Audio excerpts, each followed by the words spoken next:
Bonjour à tous, bienvenue sur le podcast de l'IUT d'Évry-Val d'Essonne. Vous trouverez ici des informations sur l'établissement, ses filières et des focus sur des enseignements, étudiants, des anciens étudiants et même des profs. Baladez-vous au gré de votre curiosité et n'hésitez pas à nous retrouver sur notre site internet www.iut-evry.fr et sur nos réseaux. À très bientôt. Bonjour, aujourd'hui c'est 2 étudiantes. Vous pouvez vous présenter les filles ? Alors du coup, bonjour, je m'appelle Lucie, je suis en BUT technique de commercialisation en 2e année. Alors là, on va faire plutôt une discussion croisée peut-être sur les projets transverses, voilà qu'on appelle plus projet tutoré. Alors, il se trouve que vous êtes chacune sur un projet différent. Malika, est-ce que vous pouvez juste nommer le vôtre et présenter en quelques mots ? Oui, mon projet, c'est le forum poursuite d'études et il consiste à inviter les écoles afin d'aider les étudiants de 2e et 3e année du BUT technique commercialisation dans l'orientation de leurs études, la poursuite de leurs études, si jamais ils veulent poursuivre un master en école de commerce, tout ça. Très bien. Et vous, Lucie ? Alors moi du coup, c'est les Alticiades, c'est une compétition inter-IUT qui se déroule au mois de mars. Et du coup, on a plein de choses à préparer pour cette compétition. Très bien. Alors vous, Malika, je crois que c'est assez particulier parce que vous êtes censée être au forum. Oui. Là. Voilà. Alors, expliquez-nous ce forum, comment ça se passe ? Vous êtes en groupe ? À quel moment vous commencez à travailler ? Dites-nous un peu le déroulé. Bon, en fait, il faut savoir que le projet, on l'a commencé en première année. Et lors de la première année, on était plus dans la phase de planification, c'est-à-dire on planifiait toutes les tâches qu'on devait faire. Voilà. Et c'est cette année, en 2e année, qu'on a commencé à mettre en œuvre le projet. Et est-ce qu'il y a eu un lien avec les 2e années ? Est-ce qu'il y a eu un relais ou vous prenez le projet comme ça en cours ? Bon, généralement, on le reprend, mais il faut savoir que le projet n'a pas eu lieu depuis le Covid. Donc, bon, là, ça, en étant un peu en autonomie, on va dire, parce qu'on était seuls sur le projet, justement. Mais sinon, l'année dernière, il y a des 2e années qui devaient organiser une sorte de forum aussi, mais qui n'a pas eu lieu. Donc là, on était vraiment... c'était comme si c'était un nouveau projet, en fait. C'est un nouveau baptême du feu Voilà, pour c'est vous. ça. Et vous, pour les Alticiades, alors là aussi, c'est particulier. Ils sont partis l'an dernier, de mémoire, les étudiants. C'est ça. Cette année, vous ne partez pas, mais vous préparez l'année prochaine.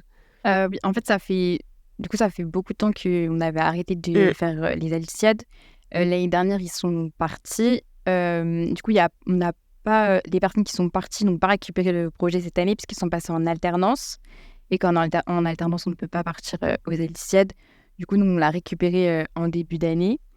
Et au niveau du temps, on s'est rendu compte qu'on était vraiment trop short pour pouvoir partir. Ça, notamment pour le financement du projet, c'est ça, ça implique des ventes. Et il y a je ne sais pas si vous l'avez précisé, mais les Alticiades, il faut vanter les produits de nos régions. Pardon. C'est ça. En fait, il y a une épreuve, donc on doit construire un stand, donc construire le stand.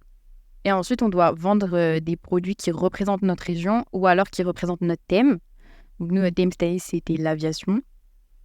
Et du coup, donc il faut financer ces produits parce que c'est des petits producteurs. Du coup, en général, ils n'ont pas trop les moyens de nous en donner.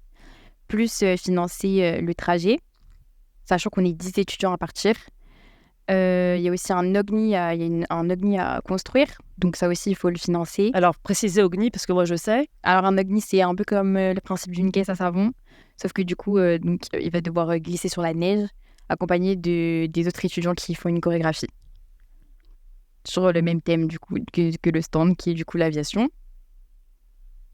Et bon, ça fait pas mal de choses à préparer, donc du coup, ça c'est en cours pour l'année prochaine. C'est ça. Et est-ce qu'entre groupes de projets, il peut y avoir des soutiens, des aides, des conseils qui se donnent, ou vous êtes assez isolés en fait ? Bon, nous, pour ma part, on était assez isolés. On n'a pas cherché à avoir des conseils avec les autres. Étant donné que ce ne sont pas les mêmes projets, on se dit que chacun fait comme il veut en fait. Il veut. C'est plus alors ça.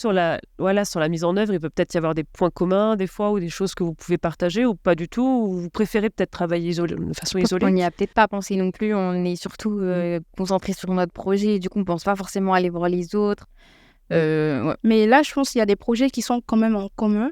Par exemple, le forum, c'est une organisation, c'est de l'événementiel. C'est comme Il y a un autre projet, la remise de diplôme, c'est la même chose. Donc, peut-être que eux, oui, nous, on pourra leur faire un retour d'expérience, les conseiller s'ils ont besoin de conseils.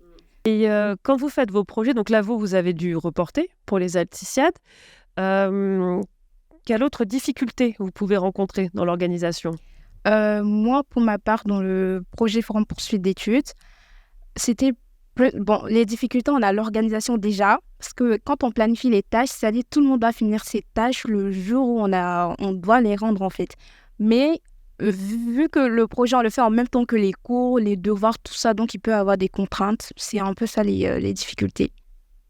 Oui, ça vous donne aussi un petit peu les contraintes de la vie pro, quelque part, où on subit parfois le travail de groupe. En fait, il faut vraiment savoir s'organiser. Et je pense que c'est ça aussi qui est compliqué.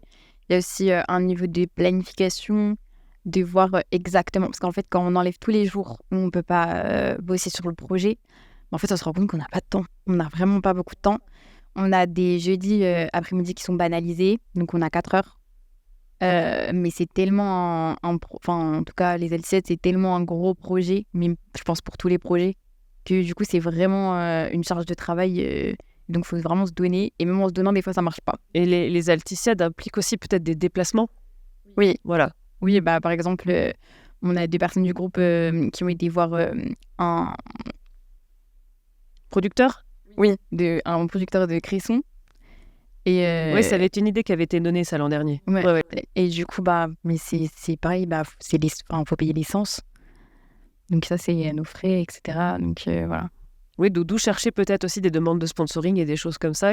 C'est ça. On a cherché, souvent, ça n'a pas trop abouti parce qu'ils nous demandent des critères auxquels on ne répond pas.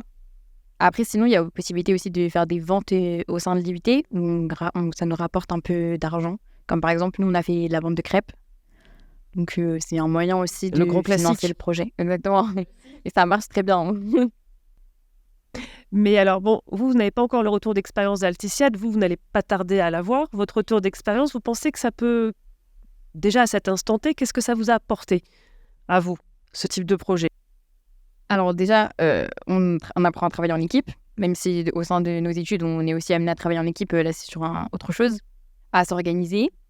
Et aussi, nous, du coup, c'est un peu une sorte de... On est un peu tous frustrés dans notre groupe parce que du coup, on ne peut pas partir. Mais du coup, en même temps, on a appris à faire un dossier de sponsoring. On a appris à prospecter, même si on avait déjà fait en première année de la prospection téléphonique. On a appris à prospecter, on a rencontré des professionnels. Donc, c'est beaucoup de plus-value qui est très intéressante pour nous. Pour le CV. Aussi. La cohésion en équipe aussi est très importante parce que si les membres de l'équipe ne s'entendent pas, le projet ne peut pas vraiment aboutir. Donc ça, c'est vraiment quelque chose de très important. Aussi, l'organisation, oui, je peux dire que le projet nous met la pression en fait. Donc, on est obligé d'être organisé, voilà. Parce que après, si tu n'es pas organisé, que l'événement ne se passe pas bien, ça stresse, il y a beaucoup de choses qui rentrent en ligne de compte. Et nous aussi, on a fait de la prospection téléphonique parce qu'on a dû appeler les écoles pour les inviter. Et voilà, on a acquis des connaissances dans ça aussi. Et je crois que c'est une 30aine d'écoles de présentes aujourd'hui. Oui. Donc, on peut parler de succès. Oui, à notre niveau, oui. Voilà, c'est pas mal. Malika, je vous laisse y retourner. D'accord. Voilà, Lucie, vous pareil. Allez prospecter les écoles pour vous. Et merci à vous deux. Merci beaucoup. Merci. Merci de nous avoir écoutés et à très bientôt pour de nouveaux contenus.